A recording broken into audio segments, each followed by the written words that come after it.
네, 안녕하세요. 주식은 역시 기리기리세의 기리씨입니다. 안녕하세요, 여러분들. 자, 오늘 증시는 소폭 조정을 받았습니다. 빠르게 내용을 보고 끝내보도록 할게요. 매일매일 주를 위한 5분 시황 정리. 오늘은 7월 22일 금요일입니다. 같이 공부하시죠. 렛츠 기릿!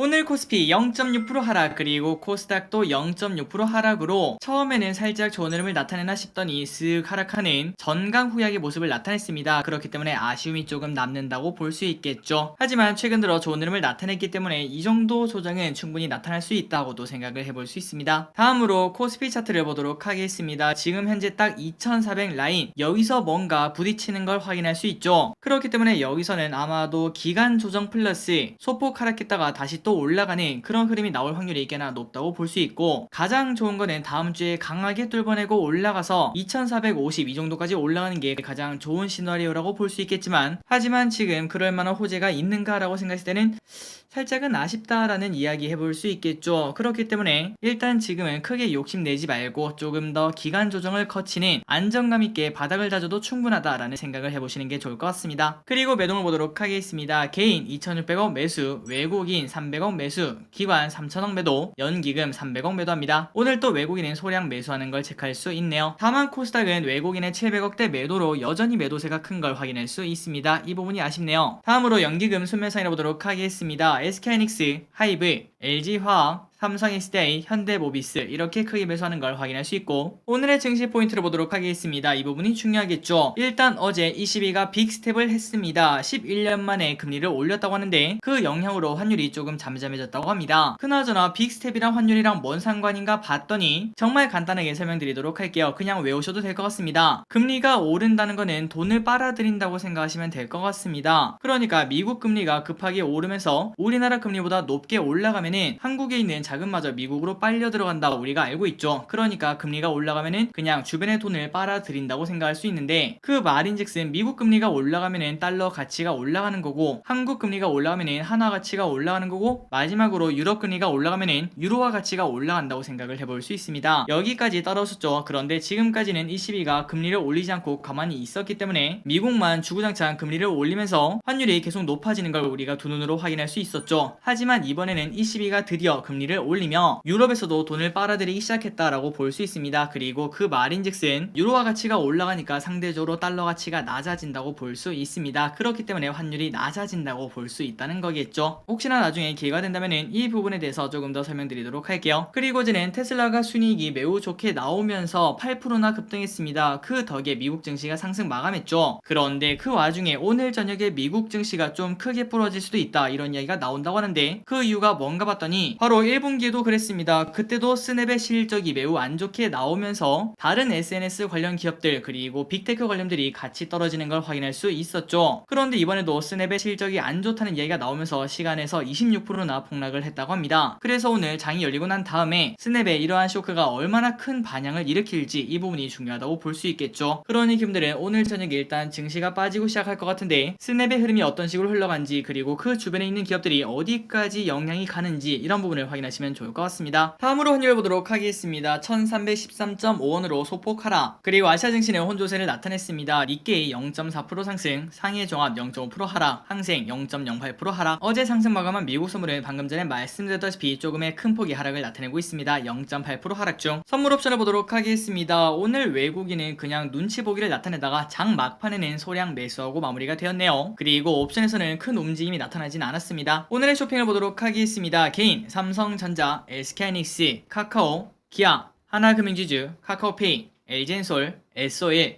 KB금융, 위메이드, 카카오게임즈를 매수합니다. 다음으로 외국인은 현대차, 삼성전자, 현대로템, 고버스, 네이버, 레버리지, 에코프로비엠, LG노텍, 한국항공우주, 신한지주, 아이센스를 매수합니다. 마지막으로 기간은 에코프로비엠, 에코프로, 현대로템, 삼성바이오로직스, 만도, 하나에어로스페이스, LG화학, 아모레퍼시픽, BH를 매수합니다. 다음으로 출정해 보도록 하겠습니다. 다음주 월요일 미중 화상 정상회담 예정, 그리고 삼성전자 3나노 반도체 출하식이 예정되어 있다고 합니다. 그리고 화요일에는 이게 중요하겠죠. 알파벳, 마이크로소프트 실적 발표가 있고, 그리고 더 중요한 게 있습니다. 바로 중복이라는 거, 우리가 합법적으로 치킨을 시켜 먹을 수 있는 날이라고 볼 수 있습니다.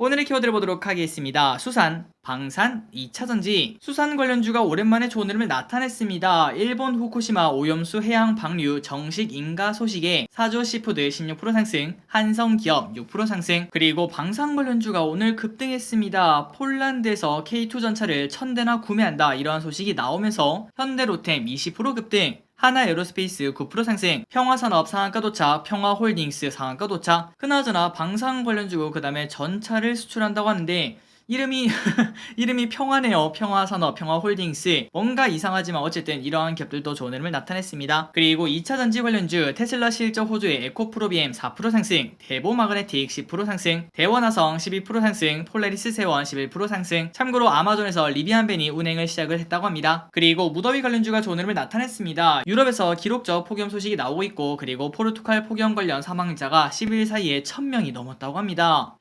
좀 심각하다고 볼 수 있겠죠. 한 명이 죽어도 심각한 건데 1000명이 죽었다는 거는 상황이 쉽지 않다라고 볼 수 있습니다. 파세코 4% 상승, 신일전자 2% 상승, 우크라 재건 관련주가 오랜만에 상승, 우크라 곡물 수출 협상 타결 소식에 곧 전쟁이 끝나는 거 아니냐 이러한 기대감 나왔다고 볼 수 있겠죠. KH건설 9% 상승, 도화 엔지니어링 4% 상승. 아모레퍼시픽이 좋은 흐름을 나타냈습니다. 아마존 프라임데이에서 역대 최대 성과를 기록했다 이러한 발표가 나오면서 3% 상승, 신인걸그룹 뉴진스가 데뷔했다는 소식이 나온 하이브 오늘 6%나 상승합니다. 얼마 전에 르세라핌이 데뷔를 했는데 약간 노이즈가 있었죠. 하지만 그 뒤를 바로 신인 걸그룹이 따라오면서 그 기대감이 조금 존재하지 않나 라고 볼 수 있습니다. 다음으로 3D 바이오 프린팅 관련주인 TNR 바이오팹 11% 급등, 복합지열지에 시장에 진출했는데 성장이 기대된다 이러한 증권사 보고서가 나왔다고 합니다. 11% 상승. 마지막입니다. 현대차 1% 상승, 실적 호조 예상, 3분기에도 실적 신기록을 낼 거다 이러한 예상에 좋은 흐름을 나타냈습니다. 오늘의 시황정리 여기까지 끝났습니다. 항상 이렇게 같이 공부해서 진심으로 감사합니다. 지금까지 길이셨습니다. 빠이요.